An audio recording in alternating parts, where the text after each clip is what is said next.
En janvier 2019, les championnats du monde de chiens de traîneau se sont tenus pour la première fois en France, à Bessan, dans la vallée de la Maurienne.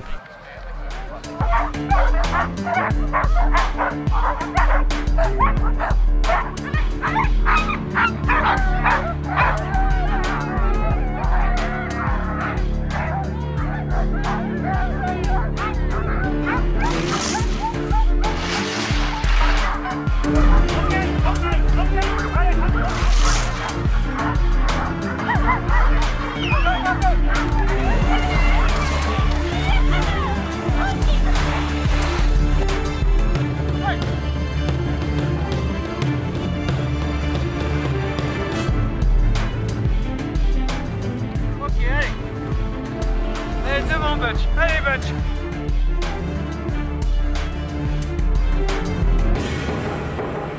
Donc là, les championnats du monde, ça se passe sur 5 jours.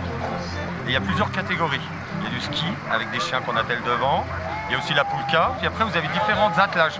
On monte en attelage du 4 chiens sur des distances de 8 km. Vous allez avoir du 6 chiens sur du 13, des 8 chiens sur du 18. Et après, vous avez les illimités sur 24 km.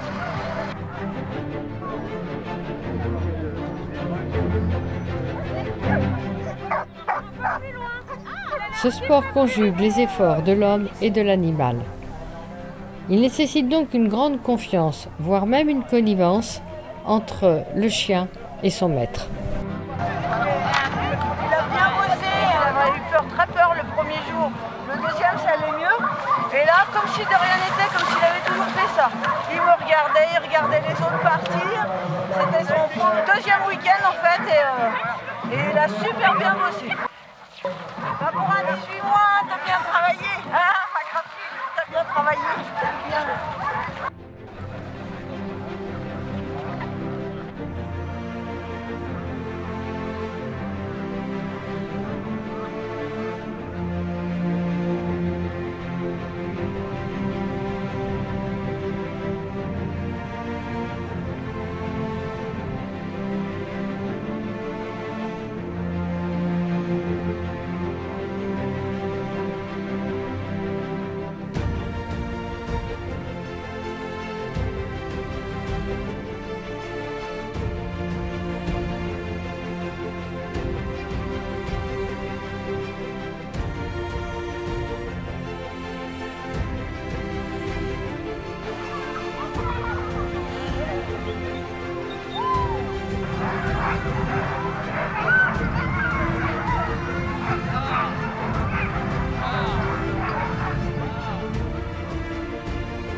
Nous sommes une équipe de 15 personnes dans l'équipe vétérinaire avec 8 étudiants vétérinaires de l'école vétérinaire d'Alfort et 7 vétérinaires. Notre travail commence avant les départs pour aider les mushers à faire leur dernier choix, faire des dernières petites vérifications sur l'état de santé de nos athlètes canins.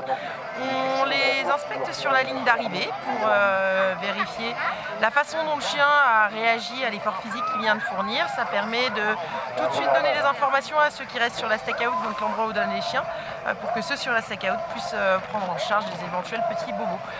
L'équipe vétérinaire est dotée d'un camping-car, ce qui permet de laisser 2 vétérinaires en permanence, même la nuit sur la stakeout, pour prendre en charge les chiens, si jamais il y a des choses à prendre en charge, y compris le soir tard.